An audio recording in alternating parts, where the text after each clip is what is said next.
loaned you money, homie, who owes you cash? Who taught you how to use the barn for the grass? I don't know much, but I gotta assume that when you hit your first net, your homies was in you talking about homies, homies. Talking about the dogs of love. Motherfucking homies, homies. My dog. Clown of summer. Talking about homies, homies. Talking about the dogs of love. Homies, homies. Man, that's my dog. Do not adjust your dial. Jimmy T is not here today. I'm sorry. I am not Jimmy T. I am MSG. And of course, I'm joined by my boy Brandon here.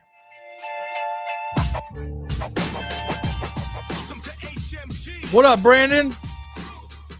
Not much, man. Having a great Saturday after having a great Friday. We're here hanging and chilling. Good to hang with you again, man. Always a pleasure to chill with you, my brother. Whoop, whoop. And this was a fun Lunacy, as Lunacy has become like the most fun and entertaining wrestling show to watch every week. Easily. It was definitely an entertaining show. I will say that you are correct. I enjoyed the show from beginning to end. There was a couple things I thought were, maybe some improvements could happen, but overall, I thought it was a good show. Yeah, we'll talk about that when we get there, but we have a little bit of, before we get started though, we got a little bit of news. So a little bit of news here that I got for you today, Brandon, as I'll start you off, is former WWE and AEW star Jack Swagger suffered a power slap defeat on Friday, my friend. On Friday. Yes, power slap is still going on. I don't know why, but it's there. You know what I'm saying? Like people really enjoy it, apparently. So yep, there's one that's related to JCW. Danny Moe participated in one against Teal Piper. Yes, okay. that Piper, as in the daughter of Roddy Piper. Well, of course, he lost on Friday, losing to Amanpreet Singh, who is best known to wrestling fans as former TNA star Mahabali Shera. Hager staggered Singh with a powerful slap in the opening round that dropped him to one knee, but Singh rallied in the third round, knocking out Hager to secure the victory. The fact it made it going 3 rounds? Damn. 3 freaking rounds, Brandon. Do you like power slap, Brandon? Is it something you enjoy? I can't. Morally, no. Morally, no. It's like people like put it this way. One of the worst concussions I ever got was I got hit with the clothesline in the jaw. So yeah, that whole thing kind of, a little bit of that's kind of, towards my feelings of that. And plus knowing like that can fuck some people up for real for life. But at the same time, at the end of the day, it's, if they want to do that, it's kind of on them. And if they want to be stupid, well, like what was it that Stevie Richards takes from George Carlin? Take your emotion out of it and enjoy the fun. So here's some of that footage here. Oh, I think the video just crashed. The screen just crashed. What's going on here? All right, here we go. So here's the video of it. Just not concerned at all. Oh! With the answer! My God! Wow! Oh my God! Look at Amanpreet Singh. That man is a. Isn't that crazy? Isn't that crazy, bro? These people are crazy, dude. And we said there, elaborate about you can't be against CTE if you like power slap. Kind of at this point, if the people involved that are participating in it know about CTE, they know what they're signing up for. If they want to do that, and we can laugh at them for being stupid, in my opinion. Like if they know what they're signing the name on the dotted line for, everything's out the window after that. Yeah, I think, Brandon, I think the argument though, we as a society are enabling the behavior though. Do you get what I'm saying? That is true. Yeah. Right. We're saying it's acceptable, and then like reality is, and this is just how generational psychological habits form and continue through generations is younger viewers will see this online and they'll go, oh man, it looks awesome. I want to power slap somebody. I want to train to be a power slapper. You know what I mean? So we're enabling the behavior and then it creates a perpetual cycle of violence. No, I totally see that now. It's Yeah. unwarranted. You know what I'm saying? But as TN Couponer and other people here are noticing, we live in a society that's awards stupid behavior. Let me see the freak show, says Lab Rat. Shout out to you guys in the chat room. If we haven't said what's up, what up, Dan? What up, Lab Rat? What up, TN Couponer? This ain't Texas 101. Nice to have you guys here live with us tonight on Hami Media Group. And I also hit Jimmy T's YouTube. So we're live there too on PWC. Whoop, whoop. So apparently Hangman Page came back. I don't know. Did you watched AEW? Is that correct this week? But not Collision. I saw Dynamite. You watched Dynamite, correct? Okay. All right. So apparently Hangman Page came out and he says, for 7 years, I have defended myself with the one goal that I had above all others. The one goal that I held above all others, to chase, win, and hold the championship. But now I'm faced with the question, who is Hangman without the championship? And the honest truth is, I don't know, but we are damn sure going to find out, aren't we? So, Brandon, we talked about this on the watch-alongs a couple times. AEW seemingly making it look like they're, putting themselves into a corner with these do or die type matches, where if you lose the match, you can't ever get a shot at the title again. And we did it with Kenny Omega this last week, and he actually won, which I guess, I don't know. The rumors are circulating MJF may be injured, but that's what Jonathan Coachman says. There's also, of course, the business thought point, and maybe Tony Khan thought Omega versus Ospreay would sell more tickets in Wembley. That being said, Hangman Page, what do we do with him now in AEW? You know what I mean? He can never be the champion again. So where does Hangman Page go in his character development? You know what I mean? First thought that comes to mind is, he could, turn heel and just be kind of, ruin the party for everybody else, or try to just, whoever's the champion, I'm taking you out just cause. Like basically curse the belt, whoever has it, he's coming after him just to take him out. Yeah. I mean, maybe. I don't know. A TN Couponer says, could you see him unifying all the undercard titles and getting one last world title shot? Now, of course, this is professional wrestling. At any point in time, MJF, who is the champ, or Kenny Omega, who's the champ, or whoever is the champion, could just say, you know what? I know you said you were never going to fight for this title again, but you know what? I'm going to give you this shot. You know what I mean? So technically speaking, anything can happen in the world of professional. Anything can happen in the world of professional wrestling. Anyway, so I think that it's not over, but it's interesting. I like the idea. I want to see Hangman be heel again. You know what I mean? That would be good. But I could see him. I could see him taking the TNT championship now, and maybe leading up that division. But go ahead.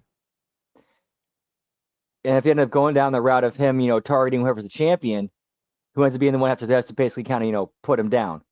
Swerve. It is interesting that we haven't really seen Hangman or Swerve compete too much in that division. You know what I mean? The TNT division.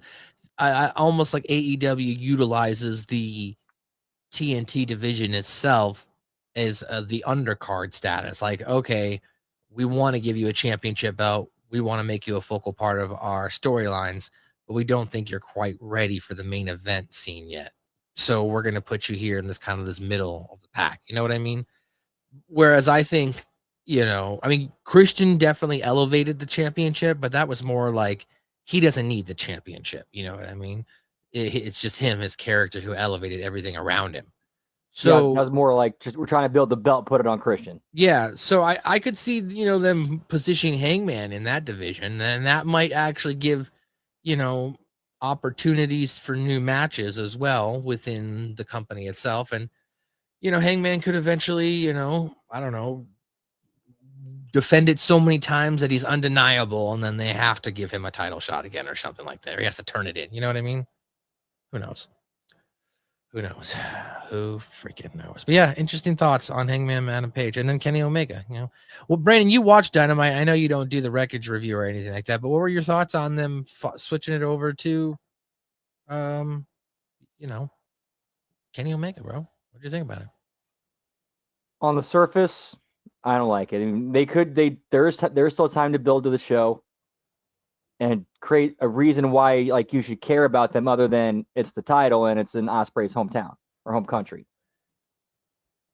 Okay.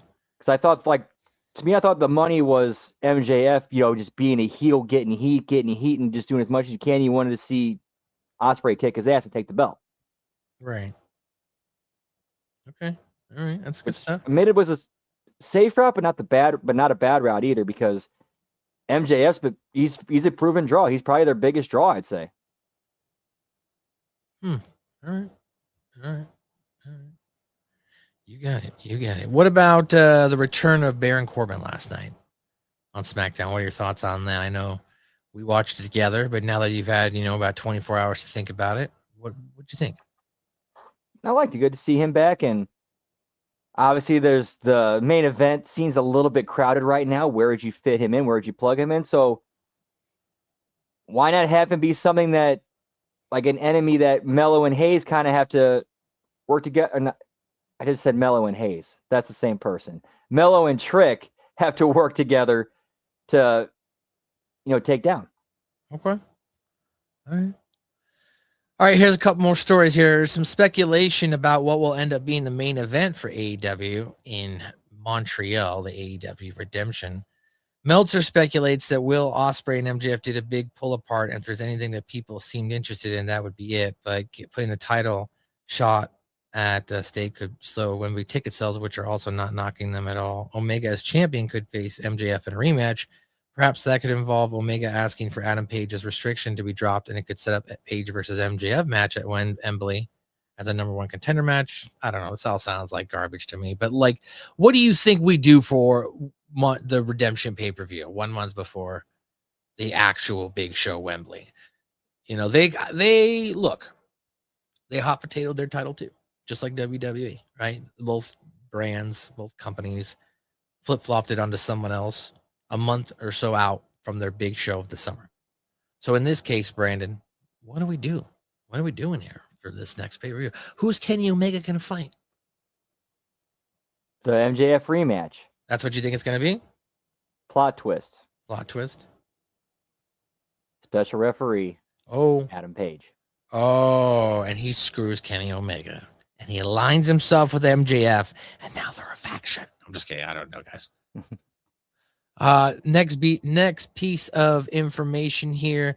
Apparently, there's little to no internal discussions backstage at WWE or within the company itself in regards to Jack Perry signing.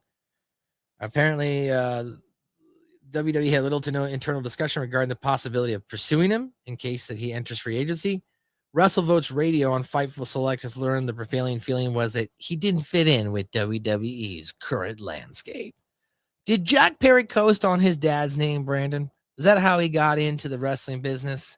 And once he was there and people saw maybe how he acted behind the scenes, again, I'm not there, so I don't know. But based on, you know, speculation, do you believe that maybe he, a young guy, a little cocky guy, grew up in a family where he had some money and some notoriety? Maybe he overstepped his boundaries here.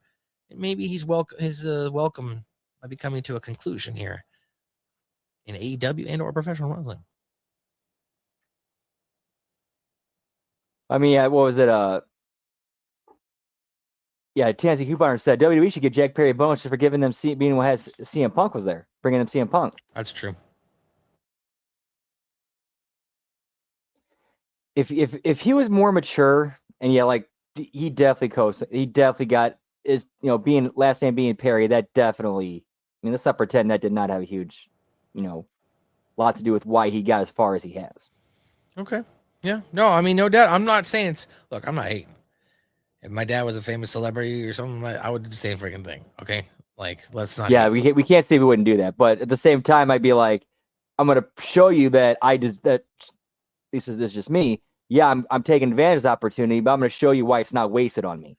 Now, and who's to say he doesn't think he's doing that? right? That is true. In That is our true, own too. psychological ways of navigating life, we create subconscious habits and ideas that isolate our morals and our actions to a point that we may not even realize we're partaking in said activities that could be rubbing people the wrong way, or could show immaturity, or could show a lack of awareness to others around you. And therefore, in a backstage environment, entertainment wise, corporate structure, whatever it is, you have to account for other people's egos and personalities as well. So there could be maybe instances like such as that where it's just, lack of experience, right? Because he definitely got an opportunity at a young age. Yeah, Very young age. And talent-wise, I do think there is something there. He's definitely got charisma. There is something there. It's just he needs the right guidance around him, and he needs to drop a little bit of the entitlement act or the entitlement. And the last some of story, the attitude. And the last story I got for you, Brandon, before we jump into the JCW review itself for Lunacy, is going to be about rapper Sean Diddy Combs. Apparently, Brandon, rapper Sean Diddy Combs allegedly rubbed WWE wrestlers the wrong way backstage. Damn, son, where'd you find this? Did he forget the oil?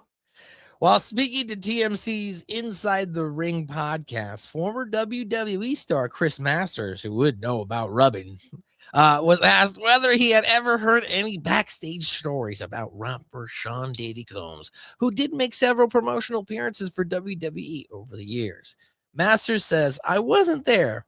From what I remember, I do know where I was, but I wasn't there itself." But yeah, he just made a bad impression on the boys. Everybody thought he was kind of full of himself. The main thing was, and again, I was telling you guys, part of me can kind of appreciate this because I'm a sneakerhead. I love sneakers, but Diddy apparently had gotten some really exclusive rare, I don't know if they were Jordans or something, and he had his assistant carrying them around in on this fluffy pillow, just trailing behind him the whole day. And then he would ask people, do they want to smell it? Okay, that part I made up. Say what you want about wrestlers, but Dude, them, I could see, right, I could see, like, easy see like somebody that's an egomaniac asking somebody, "Hey, smell that." Smell right? that. Go ahead and smell it. Say what you want about wrestlers, but to them, they just come off as a bit too much. He also tried to rub somebody's back. No, okay, I made that part up too. That didn't happen. Yeah, so there you go. Of course, he, didn't he appear at WrestleMania 28? He introduced Machine Gun Kelly, and then he did the tribute to the troops thing. He's done some other appearances on Raw in 2013 and 2016. So there you go. There's your update, man. Apparently, Diddy walked around backstage with shoes on a pillow, and he made people smell his shoes. So there you go. That literally sounds like a Chappelle Show sketch. Yeah, it does sound like a Chappelle Show sketch. You're right. All right, well, that's all the news we got for you today. So, Mr. Brandon, is this did I hit the button too early to start the show? Do we normally hit the button now when you do the JCW review? Like, it's Brandon and you. No, you're good. You're good. The intro. Is that when you normally do it? We're supposed to do it now. I need to do it again. You want me to do it again, Brandon? That make you feel well? All right, we'll do it. Who loans your money, homie? Who owes you cash? Who taught you how to use the barn for the grass? I don't know much, but I gotta assume that when you hit your first net, your homies was in. You talk about homies, homies. Talk about the dogs of love. Motherfucking homies, homies. My dog. Talk about homies, homies. Talk about the dogs of love. Homies, homies.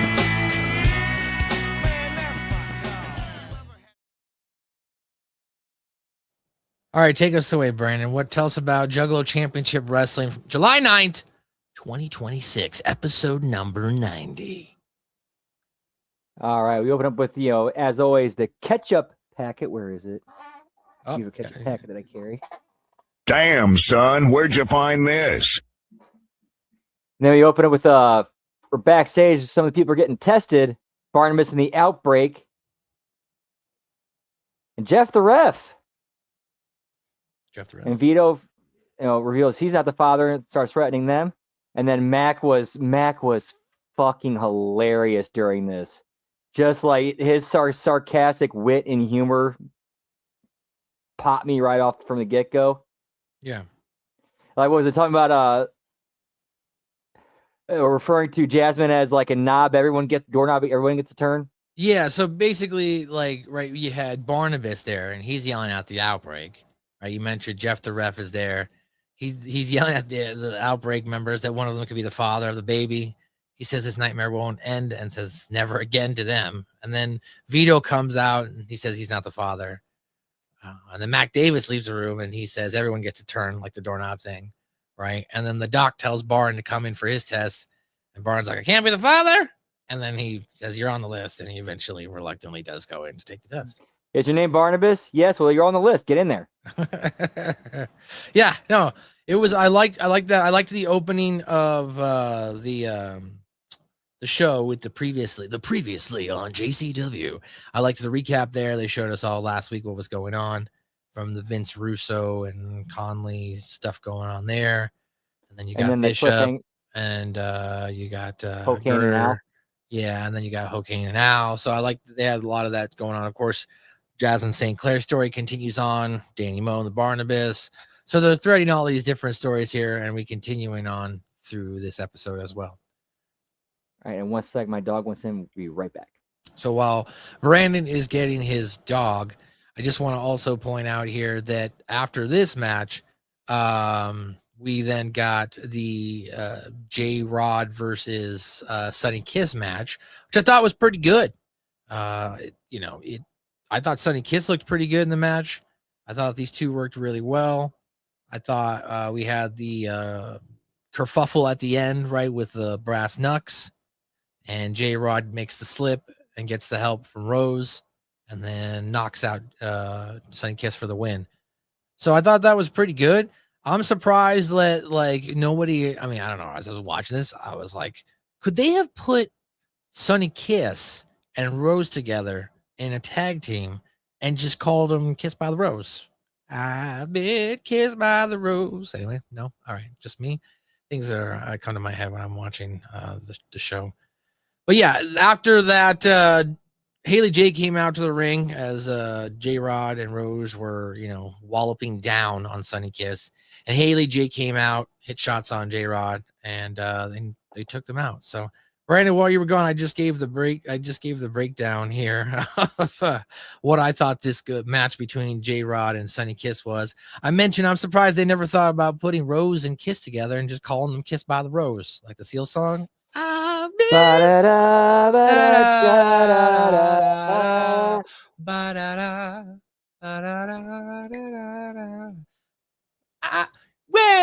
I'm in the Kiss by the Rose all the way. Ooh, the more I get of you, the stranger it feels. Yeah. And now that your roses are blue. Anyway, sorry guys, we had to break out. The light hits the gloom on the grave. I like that boom boom pow. Them chicks be jacking my style. They try and copy my swagger. I'm on that next shit now. So yeah, what'd you think of this match between J-Rod and Sonny Kiss? I gave my thoughts. Thought they worked well together. I liked the conclusion of Rose throwing the nuts into Rod, and then Rod taking out Sonny Kiss, and then the beatdown, and then Haley J coming out, and then her dog being there, and everything was cool. What did you think? Get me Stormy, pal. Get me Stormy. Good, great, awesome. I thought it was a decent match. It was, for what it was, it got business across. We, both competitors did a good job. Yeah. Okay. That's all you got. Nothing else. Fine insight there, Brandon. Anything else? Did it make you feel anything? Did it invoke any emotion, Brandon? Well, actually, more of my feelings on that when we get to the promo backstage explaining it. Okay. All right. Sounds good. We'll wait till then. So after that, we got Big Vito. Hey, how you doing, Big Vito? I'm gonna fuck you up, motherfucker. Big Vito, how you fucking doing? He yells at Sally Boy in the back. Hey, is horny in emotion? I don't know. Whoa. That's how you felt? All right. No hate. No, I think it's more. I wouldn't say it's. Now, horny's more of a. I think it's more of like a bodily reaction. Actually, that's not true. That's not Really? true. Horny can be an emotion. You can evoke horniness. Okay, maybe like sexual attraction. I think that's more the emotion I'm kind of thinking. Okay, I'm just saying, like, people, like, you've never had a woman tell you I'm horny. You know what I'm saying? So, like, that's an emotion. That there's things tied to that, Brandon. I don't know. When I hear horny and like they're in like you want to go, it's like that's not really more of an emotion. That's more of just like the body's functioning at that moment. It's like gotta go. I don't know. Women, My opinion. Women are tied a lot to their sexual proclivity through emotions, though, is what I'm saying, Brandon. You know what I'm saying? You feel me here? Like, generally speaking, guys can have more sex than women and feel less emotionally tied. You get what I'm saying? So, like, there's an emotional. Anyway, we're going down a rabbit hole here. This is not that type of show. I'm just saying. I don't know. Yeah, we ain't getting that insane emotion tonight, pal. This is not SMB, a South Park review. This is HMG insanity, but we are insanity. This guy would like to be emotional with J-Rod. You know what? That's fair. I salute you on that. I salute your shorts. So, as I was saying, Big Vito is backstage yelling at Sally Boy. He says he's a stupid son of a bitch and says he's dumb like his father. He says his father was an asshole. Vito then rips into more, tells him to wise up. And then he grabs him by the throat, and then he notices the cameraman's there in shot, runs out and runs him down. Tells him, get the fuck out of here. Get the fuck out of here. How you doing? And he fucking gets rid of him. I thought this was good. I gotta say, as far as like who some of my favorite characters are on the show are, I like Sally Boy. Like, I feel like he's super believable. He sounds like he's from Italy when he talks. Whether he is or isn't, I don't know. And he's playing a really good role. Like, I'm enjoying Sally Boy. What do you think, Brandon? I'm enjoying it too, and also like with that revelation last week of how Vito pretty much admitted he was the one who was behind the murder of his father. Kind of feels like a little bit of Stockholm syndrome thing going on here, in my opinion. Okay, I see what you're saying. Yeah, there is a little bit of a Stockholm syndrome there in any sense of like relationships, where you have someone who is either the physical or emotional aggressor toward the other individual, right? And that individual who's being abused stays within the relationship. There's some form of Stockholm syndrome there for sure. Plus, also a little bit of fear too of if I fuck up, he's gonna do to me what he did to Dad. Yeah. And Labrat said Sal was good to listen to on this week's backstage. So yeah, you can go. He was very good. Go check. He was very good. Check that out. That Vince Russo's The Brand. Go check that out. YouTube.com/the Vince Russo. MSG, that sounds like Saved by the Bell. Hey, when I wake up in the morning. All right, I'm not gonna start singing that song. It's all right because I've been Saved by the Bell. So yeah, I liked it. It was good and good segment. After that, we go to Vince Russo, Caleb Konley, and Father Bronson. They're talking. Russo calls them two great champs and the future of JCW. He says this will be a main event someday, but Braun tonight has important business. He asks him if he knows what a win over Josh Bishop means. He says he means he's going to catapult his career himself to the top, right? And he asks if Braun can take care of business for him. Braun says he can. He's excited, right? And he starts talking about everything, what's going on. Starts giving his soliloquies and sermons about God and the Almighty. And Vince Russo's getting into it as well. Preach, brother, preach, right? Going all into it. And then Joel Gertner just walks in, takes the air right out of the scene, the fart right out of the back, all gone. And you're just like, oh, sucks it dry. Suck the air out of the room dry.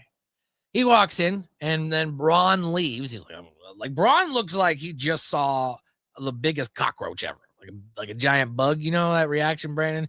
Like, sometimes bugs don't really scare you, but I'm sure you've been in situations where you've seen a big bug and you're like, holy fuck, right?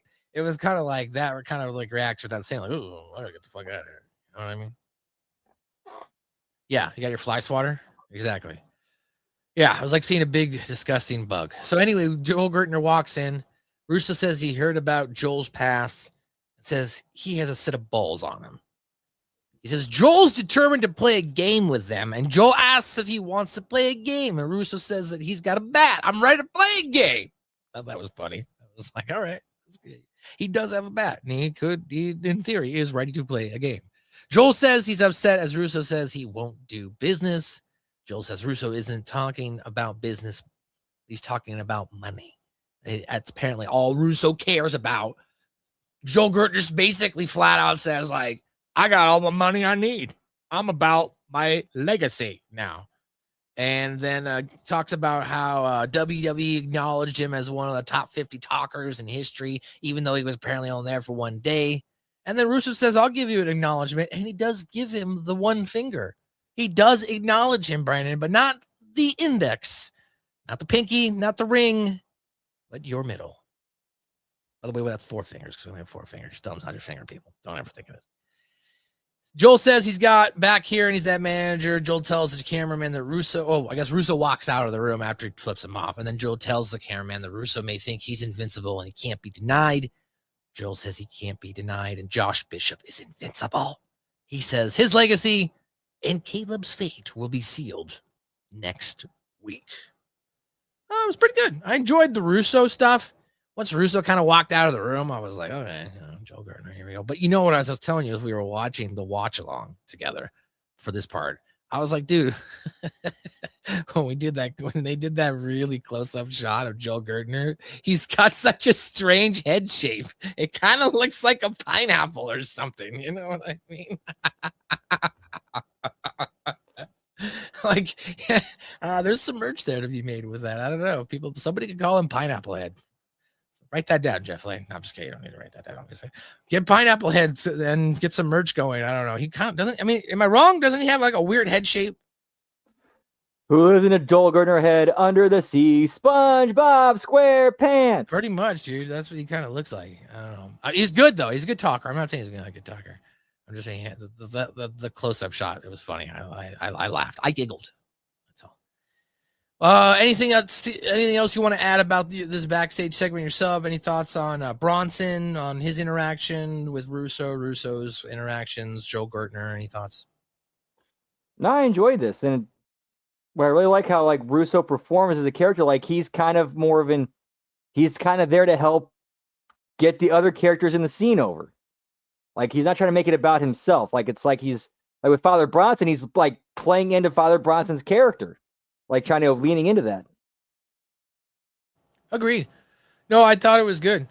I thought Russo did a really good job. I mean, and if anybody also, if you listen to Vince Russo or you just know Vince Russo as far as his history, he'll tell you he's a Christian man. So like it plays well into that character too. Like because like it doesn't feel insincere in regards to who Vince Russo is as a human being, whether his character is turned up or turned on to a specific way for entertainment purposes, like oh yeah, well this guy actually is Christian, so like he's not lying about that, you know what I mean? So after that we got Stephen Flowe versus the Purple Phantom. Of course, Steve has the ring rat with him, gives her the gold guitar as we talked about last time. And to thank you for what you've done, we are going to give you a very special gift.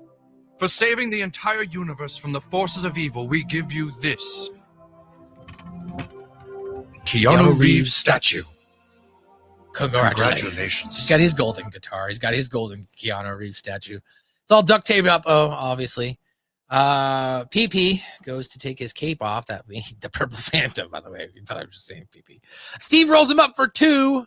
Hits some punches, chokes him out. It's a big boot. Finally gets his cape off, and he actually has a pretty good match. This was PP, Purple Phantom's first full wrestling match, I would say. Of course, we're not going to go through every freaking move, but eventually Steve hits a crossbody, and then he hits an elbow drop, and then he pins him. So the winner of this match, of course, once again, Stephen Flowe, and PB lost. I did say PB. I said PB. What'd you think of the match, and what'd you think of them giving PP some more? Giving PP some more time, Brandon. He just wasn't in and out in 45 seconds. Like they gave him, he went a little bit of the distance, wouldn't you say? PP went a little bit of the distance. I mean, I'm all about with getting with the purple. I mean, I always love me some purple strain, so I'm with getting with the purple. It's just, problem is it puts me to sleep too much. Oh, okay. All right. I see what you're saying. You want some of that syrup, some of that southern stuff. You got that going on down there with your cough syrup and alcohol or whatever you want to call it, your scissor, that purple drink. Now it's being more like any strains that had purple in the title. Oh, that too. Yeah, I mean, I get that good stuff all the time. Like I got that right now. Actually, it's pretty purple. I'll send you a picture. It's fucking purpley. But yeah, the match I thought was good. I thought that I liked them giving Phantom more ring time. Like, because prior to this, we've kind of been laughing and he's been the joke. Like, oh, he can't get his cape off. He loses really fast. So I was like, does this guy actually know how to wrestle? Now you actually see him wrestle, and you're like, oh, okay. He might have a chance. He can actually go over in this. Plus, with Stephen Flowe having his heat with cocaine, and also Ring Rat having that history of kind of screwing things up for Stephen Flowe. Okay, he might have a chance. That it does bring me to one point. I did have one criticism, and I'm not a professional wrestler, so I would never go and tell a professional, you need to do this in your match. But like from a story visual standpoint, the only thing that caught me off guard was when she does tie his shoes, right? He kind of hops and then turns around and then takes a hit from Stephen Flowe, falls down, and then Flowe goes up and hits him again from the top when he hits that crossbody or hits the elbow drop. I would have preferred, or I think it would have made more logical sense, is if after she tied his shoes, he turned around and tripped, and that should have set up Stephen Flowe's finisher. Just because it kind of looked a little hunky-dory, him turning around, looking at Flowe standing up there, getting hit, and then Flowe has to then go to the turnbuckle again. I don't know. It just seemed a little repetitive there in my mind. Am I wrong there? No, I could see. I could definitely see that argument. Just definitely because it was because him turning around and already hopping kind of already makes you think, oh, he already knew his shoes were being tied. But if he turned around and then fell down, then it was like, oh, I didn't know my shoes were tied. You know what I mean? Or for something where he was distracted with something, he was distracted with something, and then Ring Rat, does it while he has no idea, and then he goes to move, and he's like, wait, what? And then does a trip over, and then while he's trying to figure out what's going on, that's when Stephen Flowe makes his move. Yeah, that was my only thing. Like I said, I was just like, oh, why did he? I was like, oh, he just shouldn't have had to take one move in one corner and then make Flowe go to the other corner and do another move. He should have just turned around and tripped or fell or something. But that was just my thought from a visual standpoint. Other than that, good match. We seemingly hear then the JWO is beating up Vincenzo in the locker room. Well, I'm sorry. I just spoiled it. My bad. God damn it. What's wrong with me? We didn't know it was Vincenzo. We just knew he was beating somebody up. And we only saw the door. Then we see HoKane. He's looking for Big Al in the back, and that's basically his thread of the story throughout the night, is he'll be searching throughout JCW's backstage area for Big Al. Then you said you had some thoughts here, so let's get into it. We've got J-Rod and Sophia Rose. They're being interviewed by the Mac. Jay says they worked out their differences, and fighting them only makes them stronger. Jay says there's a lot of drama in the locker room, and everybody's taking things a little too personal.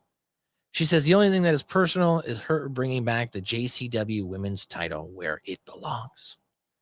Brandon, thoughts on J-Rod and Sophia Rose?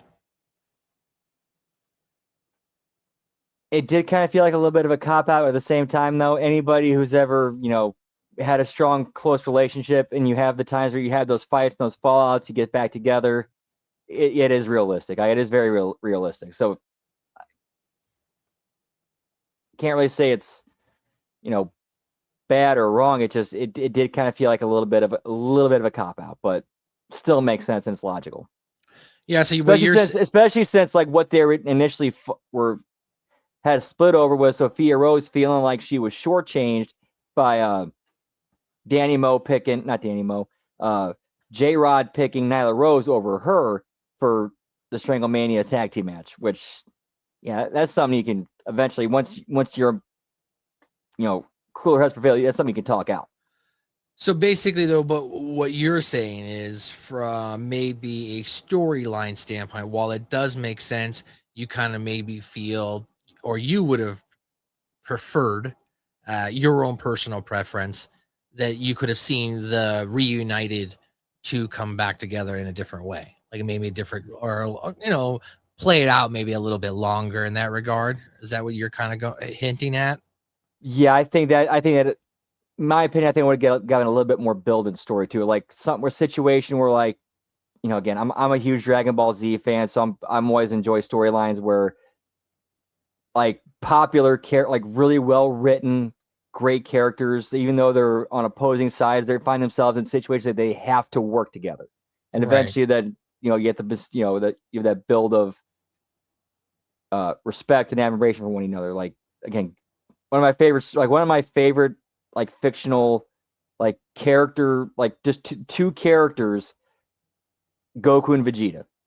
Since we're talking animation, as I watched JCW last week, I don't know if I brought this up. I don't know if I was on the show last week. I don't think I was on the show last week. No, I wasn't. So I watched it last week. Did you get the South Park vibe with Barnabas and Danny Moe in the ring? And they were talking about the abortion situation. Did it make you think of the WTF episode? I've had shit in abortions. I'm addicted to abortion. I'm addicted to abortions. Stand man. Stand man. Wow, this is some good wrestling right here. Mister, there's a little girl over there who's had 16 abortions. You want to try to tell me that's not real enough for you?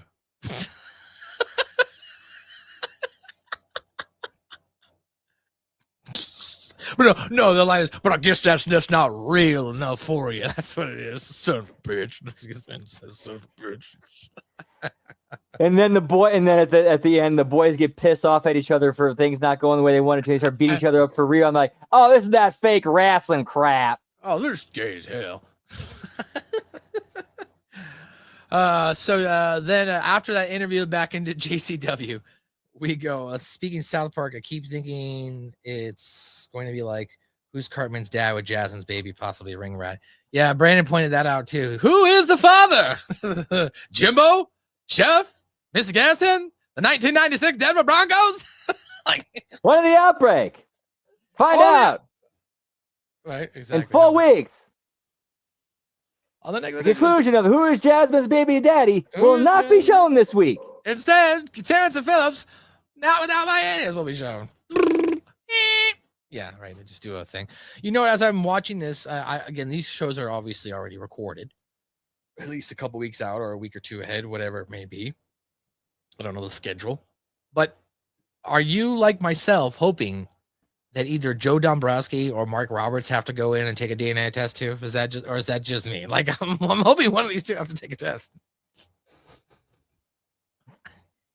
It would probably be Mark Roberts, most likely, because Mark Roberts, yeah. Because Joe is kind of Joe's kind of the clean cut guy. He can't do that. Okay, so we'll do. No, there's another reason I'm not going to get into. Well, the other thing I was also going to say would be funny is if I know that obviously you can't have physically speaking, you can't have a child, but it would be funny because it's 2026 if it was Vivian. So she gets up and she has to go take the DNA test. And people were just like, wait a minute, you can't get pregnant for 2 women. And she's like, it's 2026, anything can happen. You know what I mean? And she has to go on there and she's got to do a DNA test or something. I don't know. I remember I forgot what show it was, but I jokingly, I just as a joke, I said, what if the father's Giselle Shaw? Yeah, that would be something.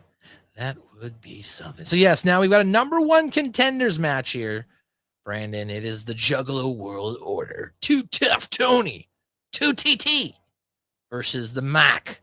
You know it's the Mac coming at you, ready to get it on. Willie the Mac Man versus Backseat Boyz. All right, JP and Tommy Grayson. And of course, we also have some special commentators here today. We got Chopper City.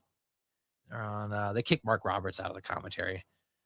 And Tommy, of course, has the long hair if you're trying to decide who is who in this duo, as far as the Backseat Boyz. All 4 men, they fight, they do their thing, they go back and forth. Eventually, it kind of breaks down, right? Because we have Tony tagging in, hitting his lariats on the boys.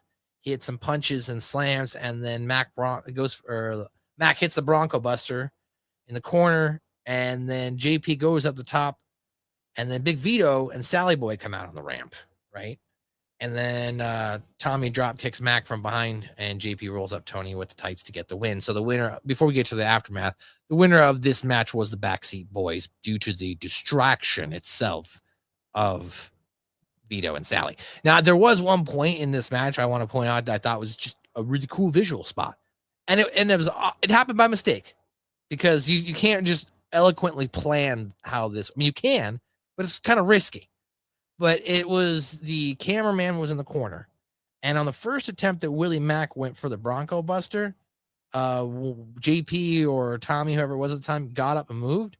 But the way the camera was, I'm guessing, sitting at the time, it was probably sitting on the rope, because when Willie Mack goes to hit the Bronco Buster and he misses, the camera shakes.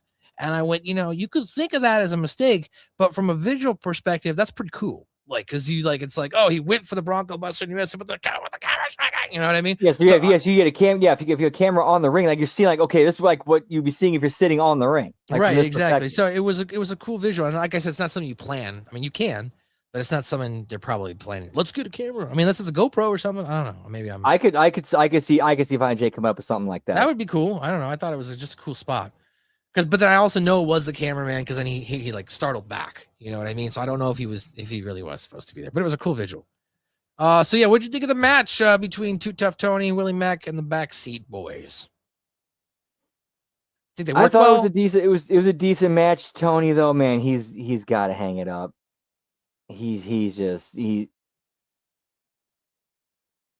Yeah, he's, I would say the boys, we'll call them the double B's, the B-boys, they definitely made him look good in this match. They made Tony look good as far as, Tony having the power and his lariats and whatnot. And they were the boys were taking bumps for him. So like, he didn't look bad as far as the match itself, but yes, he definitely moves a little bit particularly slower than the other three individuals in the match itself as well. I would agree. I do have a Too Tough Tony story. Oh, okay. Go ahead. What's your Too Tough Tony story? There was a place I used to wrestle for called Strictly Insane Pro Wrestling. And at the time, they were out of a town called Carmi, Illinois. And one of their big things was they'd always open every show with a battle royal. I was in this battle royal, and so was Too Tough Tony.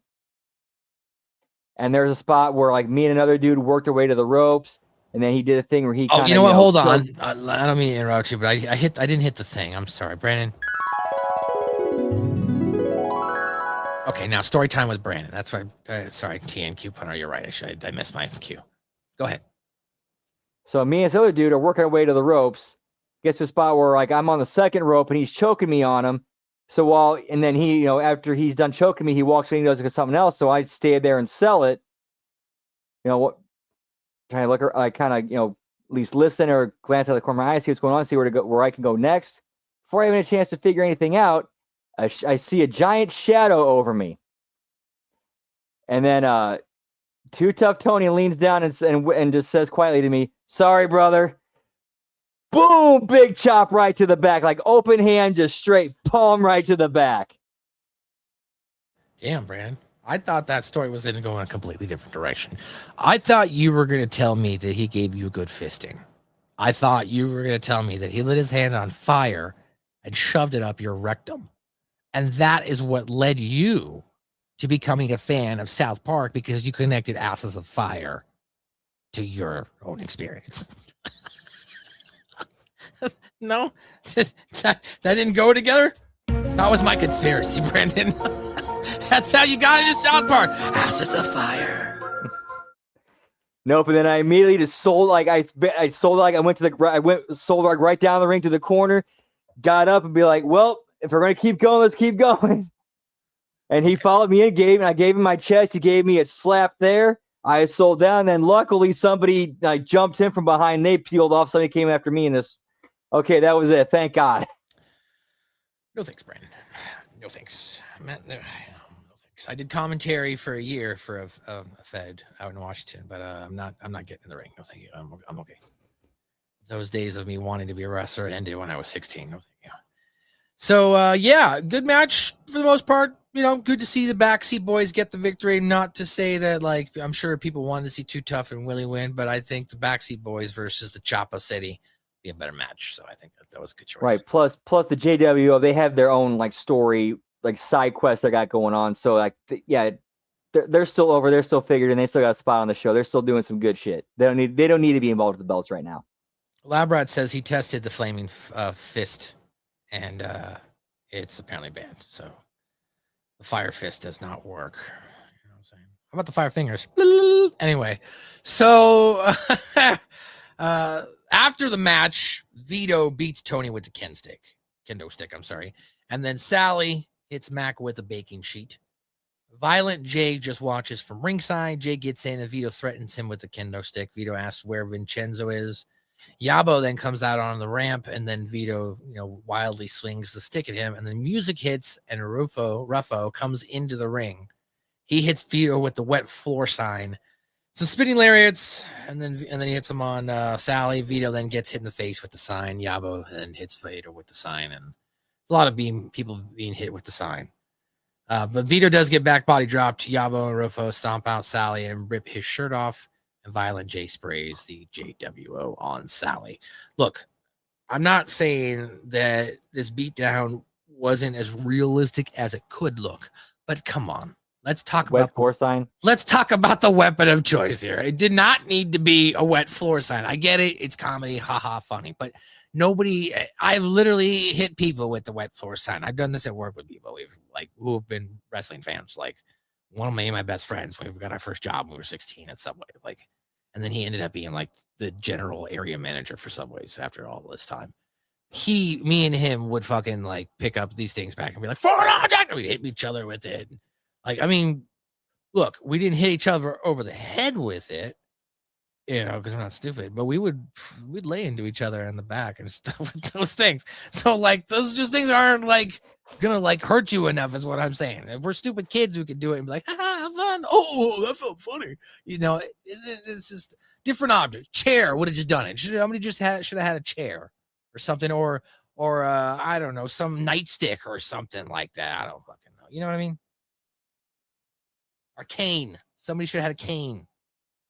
Beat him down with kendo stick, something. Yeah, well, he already had the kendo stick. But, so, yeah, he could have just picked it up. Yeah. Yeah, you've hit exactly, Lab Rat. I love when they use the janitor closet as an arm race as a mantis toboggan. 4739. It's always sunny.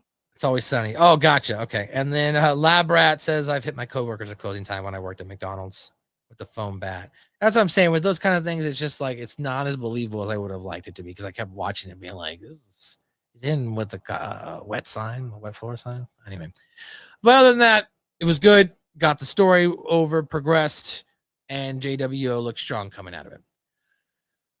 Then we go backstage already after we did like a commercial break. I think this was the Superfly Snuka commercial break, which was hysterical. Like that was probably one of the most hysterical commercials I've seen. The Superfly July. Yeah, just like Superfly, die before you can stand trial for murder trial. Unlike Superfly, we won't commit a murder and then go insane and not be able to stand on trial. Sock full of quarters. Thank you, Buckshot. That's exactly. Somebody should have used the fucking or a bar or soap in a bag of sock or something. That's something should have done something like that. Exactly. But yeah, it was, the commercial was great. It was hysterical. So I'm into it. I liked that. That was funny. And I liked the acting by the two people in the grocery store. Fuck, are you mom, you bitch, or whatever he says there at the end. Yeah, the way like they had the parody, like the parodies of the Aldi commercial in there, but it was like Juggalos and Fago. Yes, it was great. It was a great commercial. That was top-notch production right there. I was hysterical. I enjoyed it. It was good. So yes, now then we come back from that commercial break and we got the Backseat Boys and the Purple Phantom are in line because they're there to take the paternity test. JP says he's kind of disappointed because he thought Jasmin liked him, and the other guys, Tommy says the same thing, and then Phantom says he feels the same, and then the boys are like, you want a hug? And then he's like, yeah. And Phantom's about to give him a hug, and he's like, and then the boys flip him off and call him an effing Mark. Fuck you, Mark. And then Willie Mack comes out and he's singing Billie Jean. Billie Jean is not my lover, but the kid is not my son. It's just some girl that says that I am the one. Oh, but the kid is not my son. Shamona.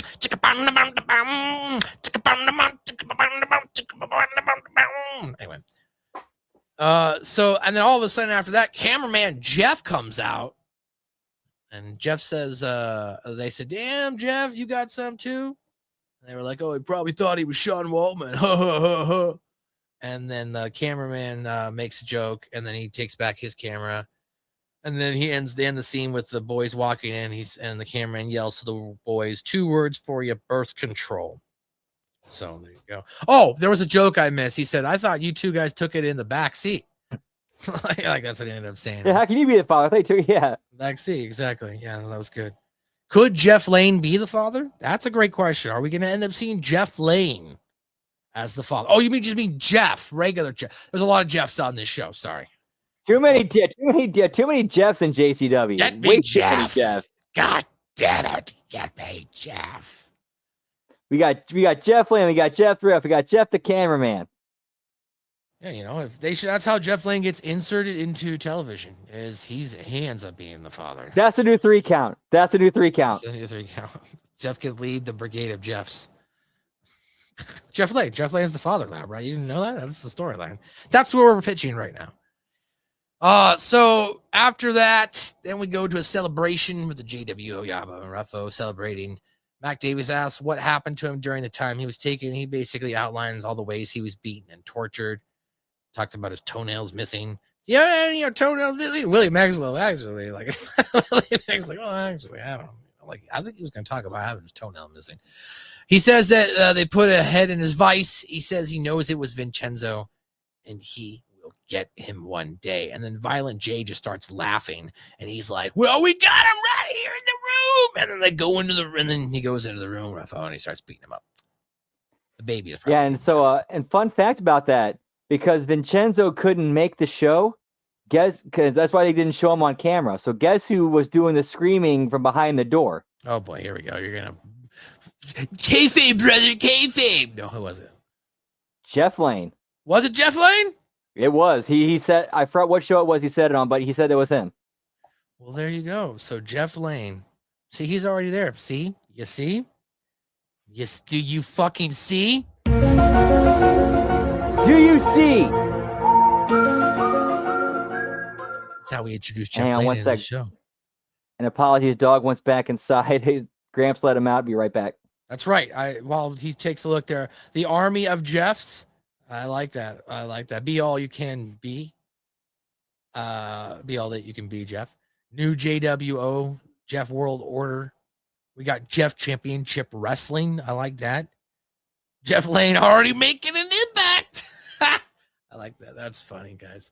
Yeah, that's the secret. Jeff Lane is really the man. Jeff Lane's really the father. He's the one that's got into Jasmin St. pants. That's how we're going to introduce him into JCW. So there you go. That was that's what happened. And then after that, we see Danny Moe destroying Barnabas's car with a sledgehammer. And all I could think about during this scene was, dang, I hope they got this insured.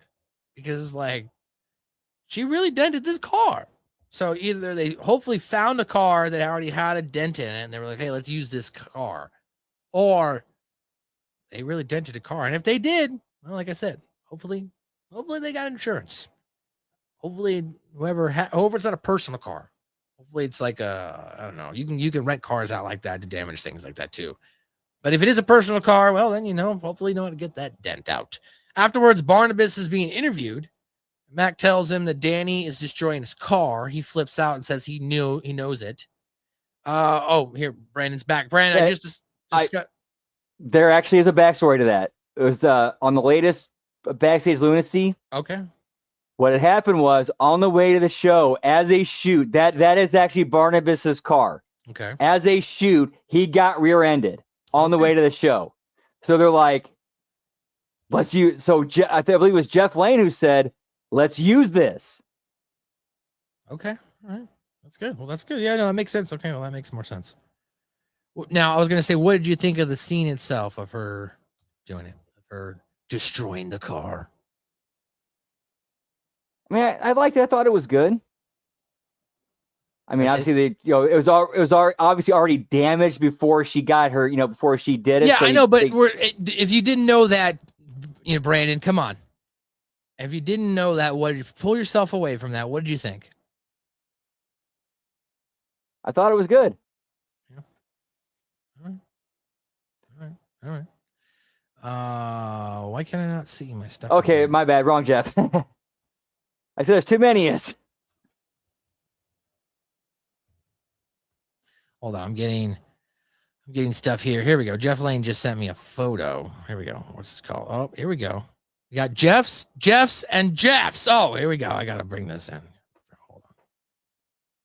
Save this image as. We got the Valley of. I gotta title this Jeff's. Jefes. I should title it Jefes. All right. So if I bring this up here, I bring up an image file, and then we go to the Jeff's. So here we go. Here's the Jeff's. Get me the new JWO, pal. That's the new head of creative right there, actually. So that way, nobody can get mad at the wrong Jeff.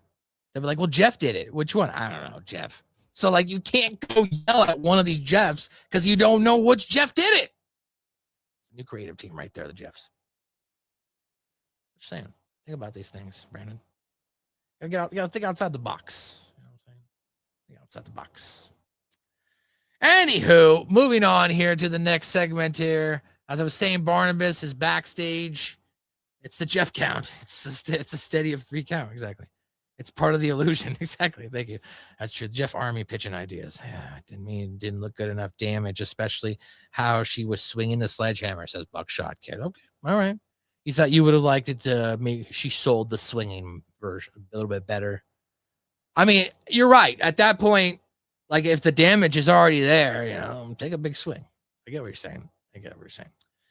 It's the Jeff count, as I mentioned, in steady 3 count instead of 3 count. We are actually, I kind of thought of something because again, with this day and age and how insurance companies work, if they already took footage of if they already took pictures and footage of the incident and sent it in, and then we get to the body shop, looks even worse. It's like, wait, what's going on here? Ooh, I could actually kind of see that. True. I mean, that's true. Obviously time limits you, right? You could easily say, hey, I'm going to go to a prop store somewhere around here and get a fake hammer or something like that too. And, then you could, I don't know if it's made out of foam or whatever. It's fake hammers, rubber, and you just make it look like you're hitting it hard too. You know what I mean? But that also you have to have the forethought or foresight to be like, oh, my car's going to get damaged, so I need to have this on hand. Where you had to be planning for something like that. Whereas this is like a happy little accident we're going to take advantage of. Right, exactly. Vince has foam bats, says Lab Rat. So there you go. There you go. Where's the foam bat?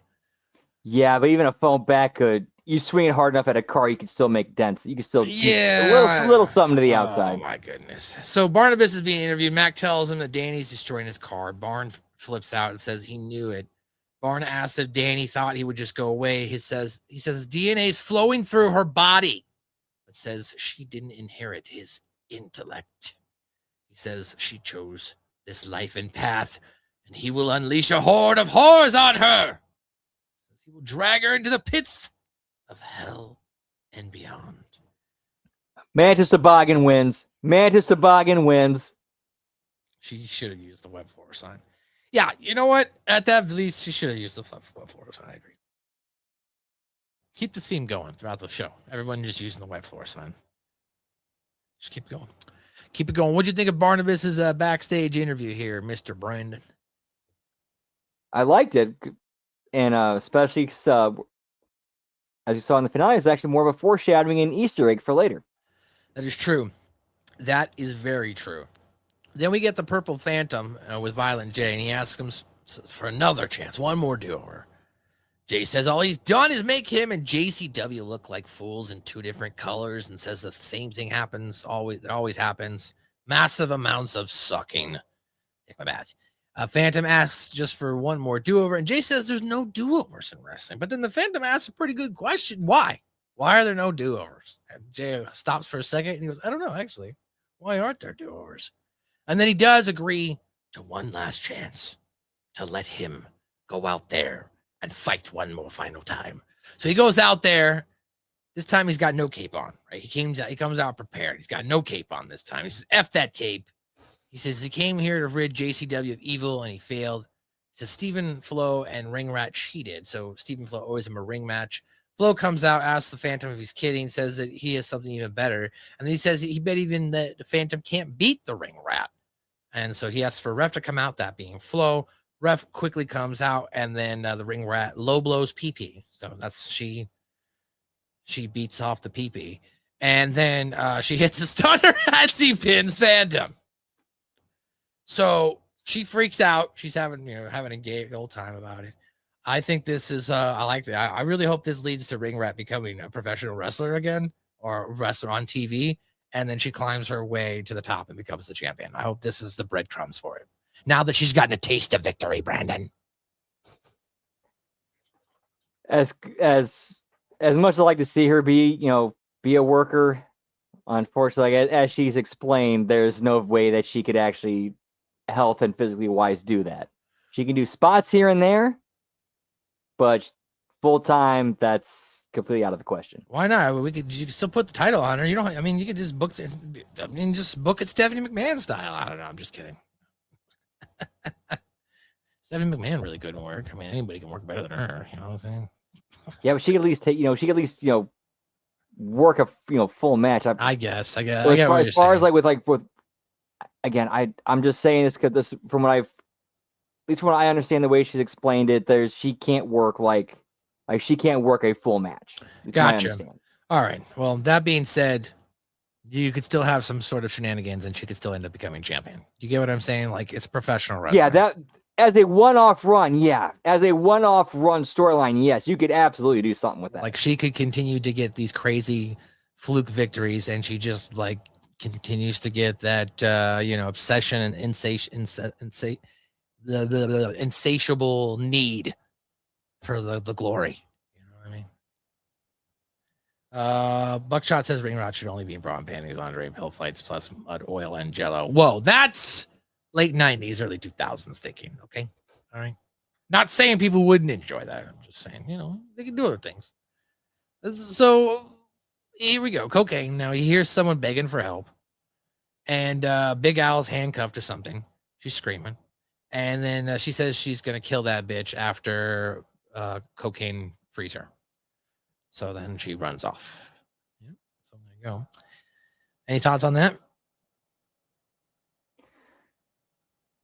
Just there's like a logical follow-up. I mean, there wasn't really much to that. It's just logical follow-up, just something that we needed to see to explain what we saw later. Yeah, again, like how did she get free? That makes sense. No, Cocaine didn't really. I mean, besides these couple of instances, he didn't have a bigger role in the show. But he's a supplemental character to building this other character for the story itself. Right now, all right, and plus, I think him being more in ring should be more, more of a. Not what am I trying to say?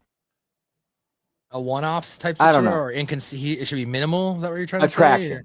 More like an in-ring attraction. Right. Part-time, more minimal. I get what you're saying. And having more of a character like your pre-tapes other than that. Gotcha. Okay. After that, we had a blast from the past. They did a match between the Headbangers versus Necro Butcher and Madman Pondo versus The Rock and the Rock and Roll Express versus the Ring Raiders. Ring Raiders being Jake and Dave Chris. Yeah. Ring Raiders beat the Headbangers in the end and won the tag titles. Then we come back to Joe Gertner. He comes out with Josh Bishop and says that people are allergic to money. Father Bronson comes out and says the town came to get some good red love. Joel asks what red love is all about and thinks it's a foot fetish as Bronson is barefoot. Braun then says, I've come to actually bare my soul. I thought that was good follow-up. Braun says he has a dream that they would dance in a better place than Saginaw, Michigan. Braun says they should do this on a bigger stage, which is TBD. Joel says when Josh fights him, it won't be TBD, but 1, 2, 3. Braun accuses him of Joel calling him a chicken shit. Joel says he didn't call him that. He says he was into Red Love and was going to ask him more about it, but he doesn't get the Red Love vibe. He says he sees a tail between his legs. He says he flows with red fear. Braun says it's not true. He says he's not afraid of Josh, and he will show him the red line and then stomps his bare foot. Braun then pulls out a pipe, hits Josh in the knee with it. Braun stomps Josh and chokes him with it. Why? And then and then hits him in the head with the pipe.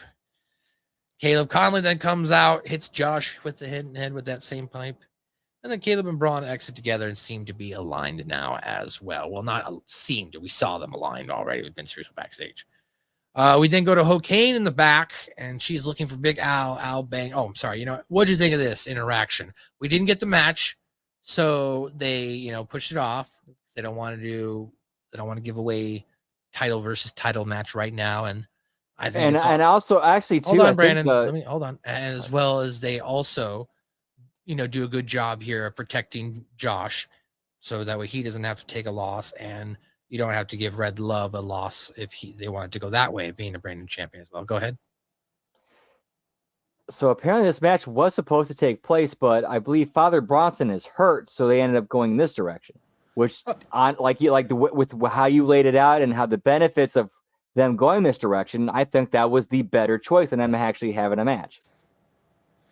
Yeah, no, I agree. That's what I'm saying. Yeah, definitely. Like, why give away the match right now, as well as why potentially lay a loss on either two rising characters in the lexicon of the story that's being laid out on a week-to-week basis right now, right?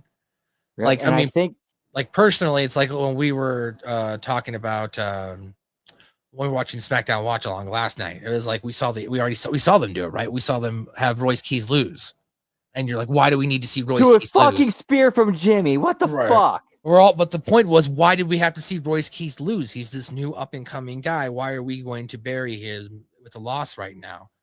But it turned out better in that regard because, here's Jeff Lance's audible pal. Match was supposed to happen. Father Bronson got hurt the night before and didn't, he couldn't wrestle till a few hours before doors. Yeah, see, there you go. Sometimes, like I said, though, it looks good though too. Happy little like Bob Ross says, happy little accident. Because then everybody comes out looking strong still. You know what I mean? Strong style. And I like where this seems to be building. It seems like we're seeing like on the main event side, we're seeing like a clear line between like the babyface side, which looks like it's going to be Josh Bishop, Joel Gertner, EC3, and Jeeves, Kerry Morton, and on the heel side we're going to have Caleb Konley, Russo, Father Bronson, and the Future Endeavors. Yeah. Yeah, overall, I like the direction they're going with this as far as both guys, as far as all three guys. It's interesting, right? Because, like, me personally, out of the three guys that we're talking about here in the main event match, that being Josh, Caleb Konley, Bronson, I like Josh the best. That's just me personally. He's my preference. Like, he looks like a menacing force. He looks like a world heavyweight champion, right? So I like that. But the only thing what I find interesting is you've got at the top of the card right now between those competitors, everyone's kind of considered a heel. You know what I mean? No, there's not a clear baby face right now when it comes to those competitors. So it's just it's more like circumstances. Like, okay, these are like the protagonist and the antagonist in this situation, but like the protagonists, they're also kind of dicks too. Right. And at the same time, like, and you got there's multiple characters within it too who are clearly heel, but then also not. Like, I don't look at Vince Russo's character as a heel character or a bad guy character, because I just look at that's Vince Russo. So you either love him or you hate him, right? He's like a mainstay or an icon in the business, in the story. He's doing what he believes is best for the company. If he's got runs, exactly. Yeah. So you can't I don't really look at him like a heel or a babyface character like that. But Joel Gertner right now, I do look at him like a heel. Like, look at me, I'm awesome, I'm amazing. I've also got Josh, but then you look at Josh and you're like, dude, fucking Josh is awesome, actually. So like you kind of want to root for Josh, but like then he's got this guy who's representing, and you're like, I don't really like him. But then you got Vince Russo's got his chosen one, and Caleb Konley's clearly a heel. You know what I'm saying? And then you got Red Love, where he's not. I don't know. Is he a heel? He might be a heel to some people. He could be a cult leader to others. You know what I mean? So there's multiple layers to different characters here at the top of the card right now. And that is a staple of Russo writing. Like he wants like multi-layered angles. He wants his characters to be multi-layered, multi-dimensional, because if shit goes south, if you have a situation where you need to plug somebody into something, you can plug anybody in anywhere and just creatively write the situation to make things make sense because of how layered and in-depth the characters and stories are. Right. Labrat says Joel is great. TN Couponer says the lines are being drawn. Overall thoughts on that? That was what we thought. It's pretty good, though. Pretty good. Now, finally, we get the conclusion of the show. We see HoKane in the back. She's looking for Big Al. Al bangs HoKane's head off a fence, and then off a box, chokes HoKane with the cord, and says that if the next time that she's going to leave her with no breath. Barnabas then comes in, big old barn man, looking for an opportunity. He says what they reject, he embraces. He then says to HoKane, welcome to my family. So we've got some, hypocritical stuff from Barnabas here, right? Because in one end of the show, that being the beginning, he actually has a family member who he doesn't want anything really to be a part of in any way at this point, too, it looks like. And now, at the other end of the show, he actually gets to pick his family member. Honestly, I like where they're going with this guy. It kind of shows like Barnabas actually is like a really shitty dude. Like he just uses and keeps people around as long as they're useful to him, and then discards them as long as they no longer have anything use for him. Right. He wants control. Like somebody like HoKane, he thinks he can control her and use her as a weapon against Danny Moe. Because that's where I think that's going.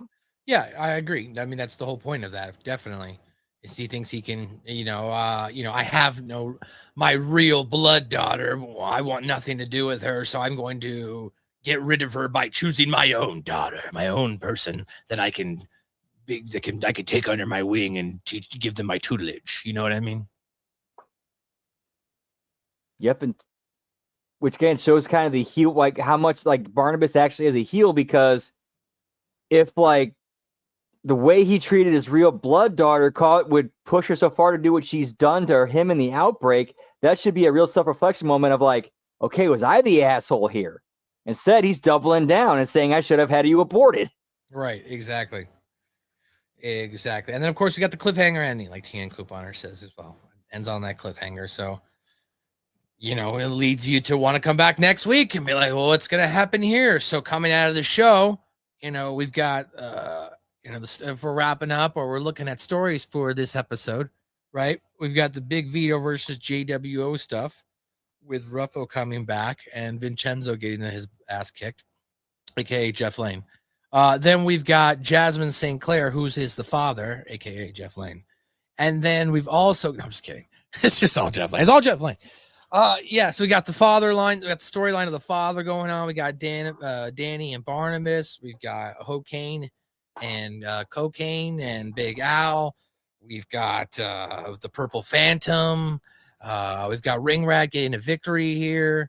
So I thought there was a lot of good stuff on this show. And then we got J-Rod and Rose and Sunny Kiss and Haley J. So everybody had a story, and it has been, and even they brought back Sunny Kiss again this week. So there's just a continuation of these stories itself. That was, that's all the stories I took from this episode as well.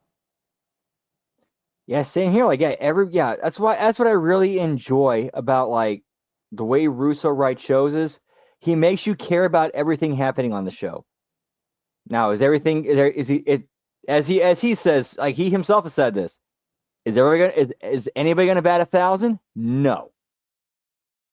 Well, I mean, it's not even is anybody about 1,000. It's just like certain things aren't going to be preferential to everybody. Like But like if I'm watching the show and out of those 5 or 6 things I lay it out and I like 4 or 5 of them, then that's fine. That's a win. You know what I mean?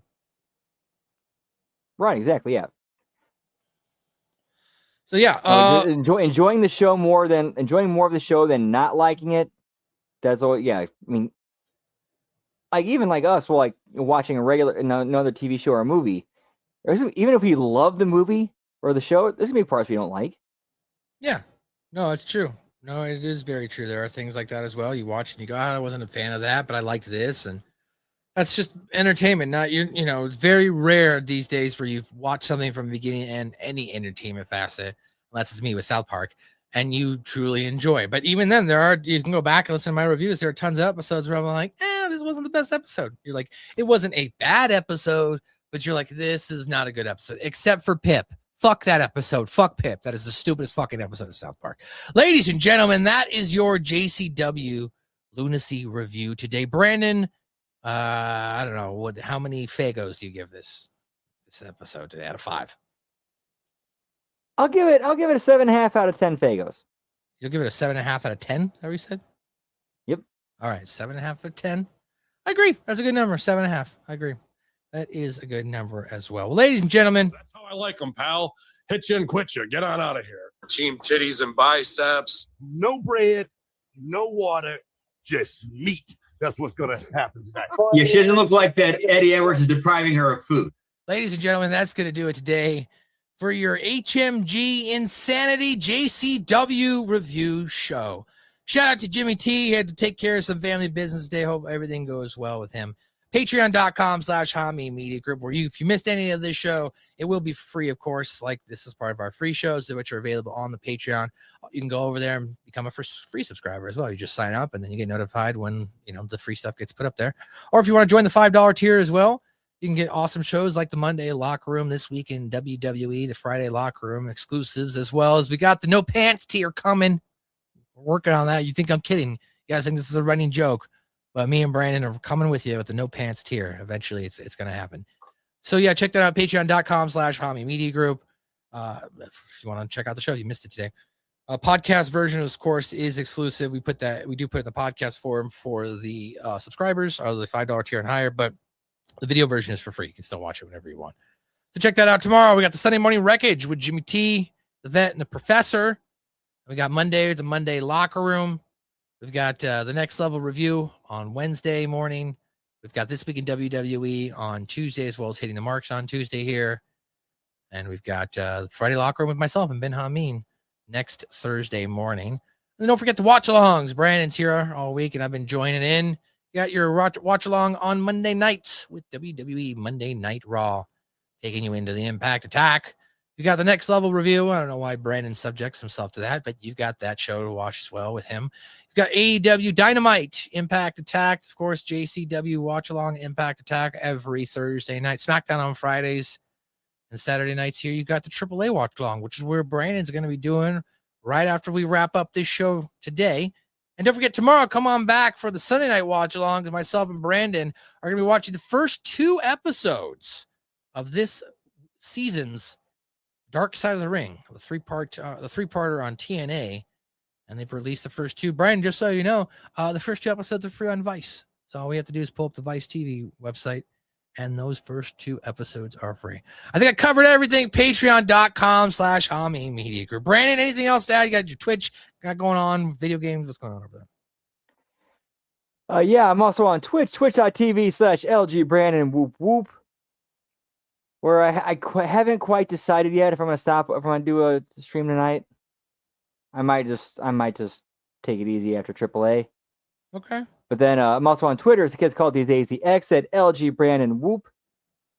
And coming out, and then about 10-ish minutes, with the AAA watch along right here on HoKane Media Group. Not even as it's airing live right now, or I shouldn't say live, but airing on their YouTube right now, or live on their YouTube. Not a live show, but live on their YouTube premiere. We're gonna start right at the beginning. We're gonna start at the beginning and keep that same feed up through even after the show ends. So yeah, whoop whoop. We'll see you on the other side. Yeah, of course. Last thing, you can check me out, twitch.tv/Matthew_Schaffer. I've been streaming over there. Last week, did some Yakuza and some Assassin's Creed Black Flag resynced. So we got that rocking and rolling. So when I stream, I'm on twitch.tv/Matthew_Schaffer, as well as right here on Hami Media Group's YouTube. So I don't generally stream on the weekends, though. So I will not be streaming Saturday or Sunday, but I'll be back Monday night after the Raw watch along stuff is over, and we will get back to streaming next week. Get back on the high seas, the seas itself of Assassin's Creed. Well, that's it, guys. It's going to do it. HMG Making Insanity. movies, making songs, and fight around the world. That's your JCW Lunacy review. We out.